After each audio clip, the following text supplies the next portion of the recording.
In this lesson, we'll go over the Address Resolution Protocol, or ARP. This protocol enables systems to dynamically discover the MAC, or Media Access Control, addresses of other systems that they're trying to communicate with. Every system on the network has its own IP address.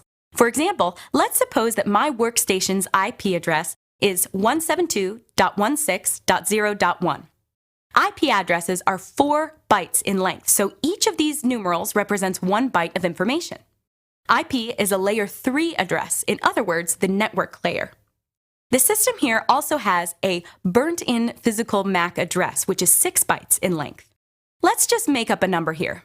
This may not look like a number to you, but that's because MAC addresses are expressed in hexadecimal notation. That means you can have letters and numbers. Each one of these represents a byte. Those two numbers uniquely identify me from both a card perspective and a network or routing perspective.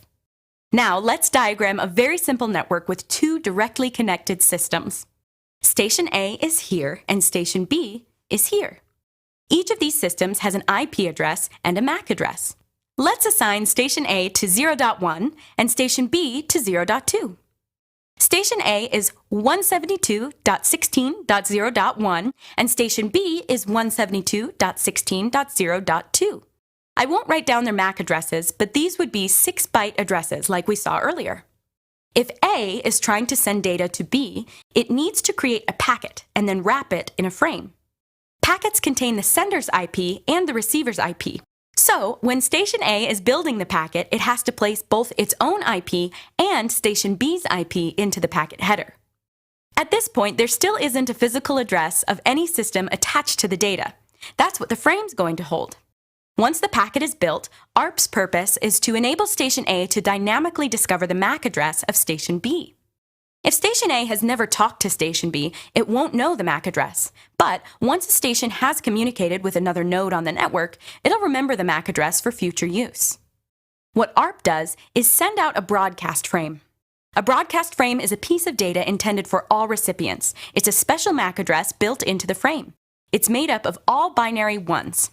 Each byte corresponds to 8 bits. 6 times 8 is 48, so there are 48 consecutive bits.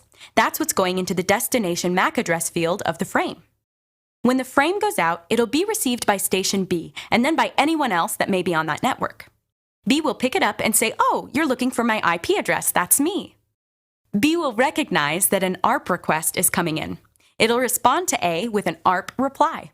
This process is called an ARP request. The ARP reply comes back as a unicast intended directly for A.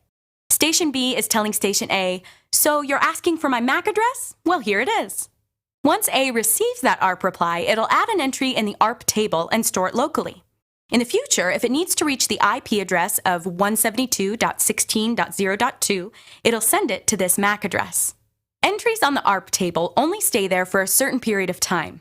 A Windows PC will remember it for a few minutes. Some network devices will remember it for hours. It all depends on the network device that maintains the table. The purpose of the ARP table is to allow a system to build frames that target remote MAC addresses. Whenever you need to send a packet to a system that's on the same network as you and you don't know the MAC address, ARP sends out a broadcast to request that information. And that's all for this video. In this lesson, we talked about the purpose of the ARP, which is to dynamically discover the MAC addresses of systems we want to send packets to. If you know the system's IP address, which is a layer 3 function, a packet function, then you can use ARP to discover the corresponding MAC address of that system. This is so you can encapsulate the packet within a frame and then send the frame to that system. Remember that ARP requests go out as broadcasts, and ARP replies come back as unicasts that provide the MAC address you're looking for.